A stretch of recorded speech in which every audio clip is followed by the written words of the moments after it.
Hey, bro. This is a really good question.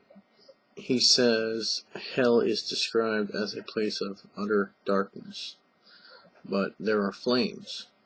How can that be? Moreland said. Okay.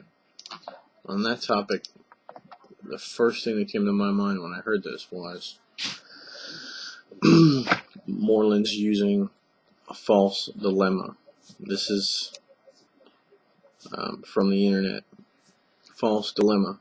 A limited number of options, usually 2, is given, while in reality there are more options. A false dilemma is an illegitimate use of the or operator. Putting issues or opinions into black or white terms is a common instance of this fallacy. Okay, so that's kind of like he's saying, how could it be fire and darkness? How can you have darkness where there's flames? So the answer to that is easy. There's more than 2 different places in eternity. But the Bible does not describe one place in eternity. It describes multiple different places. So it's a false dilemma. There are multiple places of punishment that exist today, according to the New Testament. And that's actually in the book of Revelation. It says in Revelation 1:18, and the living one, I died, and behold, I am alive forevermore, and I have the keys of death and Hades. So, Jesus Christ has authority over those 2 dominions. He has authority over death and Hades. These are geographical places that exist. Again, in Revelations 20:13, it names not those 2 places only, it names 3 places. And the sea, S-E-A, gave up the dead who were in it. Death and Hades gave up the dead who were in them, and they were judged, each one of them, according to what they had done. So you have 3 different places that are named in the New Testament, just that I'm referencing. There's even more, and there's descriptions. In Revelation 20:14, it says, then death and Hades were thrown into the lake of fire. So two of those areas are destroyed. I guess at the last judgment or something. There's another place that's described in parables. In Matthew 8:12, it says, while the sons of the kingdom will be thrown into the outer darkness. In that place there will be weeping and gnashing of teeth. Okay, Matthew 22:13 says, then the king said to the attendants, bind him hand and foot, and cast him into the outer darkness. In that place there will be weeping and gnashing of teeth. So, there's 2 places where there's outer darkness. Matthew 25:30, and cast that worthless servant into the outer darkness. In that place there will be weeping and gnashing of teeth. So you've got 3 different parables just in Matthew that I found on Bible Gateway that are describing multiple descriptions. And we have multiple different dominions where the wicked are kept under punishment until the day of judgment, at least 3. Now, as for how is there darkness where there's flame, is it not literal? It's literal, and the book of 2 Peter proves it's literal.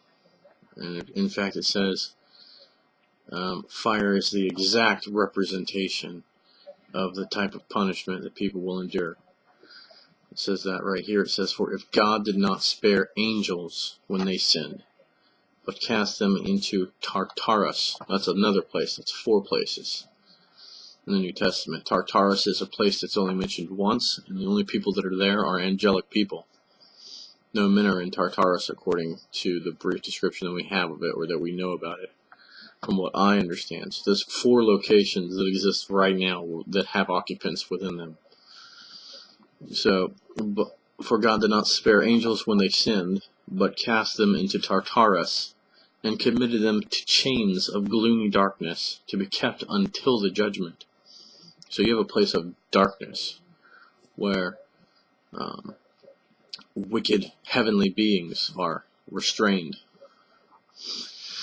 And if God did not spare the ancient world, but preserved Noah, a herald of righteousness, with 7 others, when he brought a flood upon the world of the ungodly, if by turning the cities of Sodom and Gomorrah to ashes, he condemned them to extinction, making them an example of what is going to happen to the ungodly.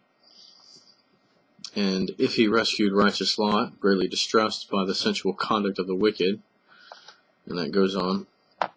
So it says very clearly that the burning sulfur that rained down on the extinct cities of Sodom and Gomorrah is the exact representation of what God will deliver to the ungodly.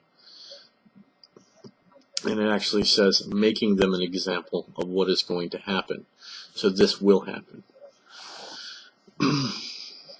And I guess the only difference there between those 2 types of flames is one goes out and the other's unquenchable. So you have Tartarus, you have the sea, you have a place called death, and you have another place called Hades. You've got 4 locations today that have persons within them. And then even you have multiple different descriptions of other places that are not named, that there is outer darkness.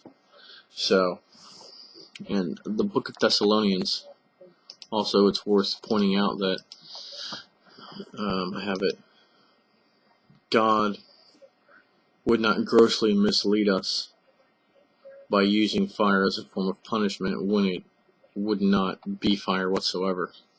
It would be grossly misleading for that to be the case, and God does not mislead at all.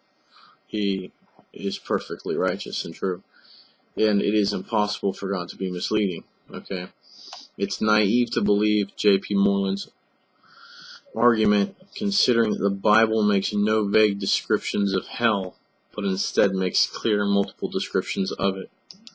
So what you see is J.P. Moreland is using a fallacy to argue his point, because he's one of these kinds of people that doesn't know how to rationalize within themselves the concept of God and eternal punishment. And there's a lot of people that are like that. Some of them deny the fiery reality, and some people don't. But I guess he's one of them. So maybe that helps. It's more than one place. It lasts forever. It's dark. In some of the places it's dark, in other places there's fire. So it's different. It varies. You know, it's not as simple as J.P. Moreland wants to make it for the sake of his own argument.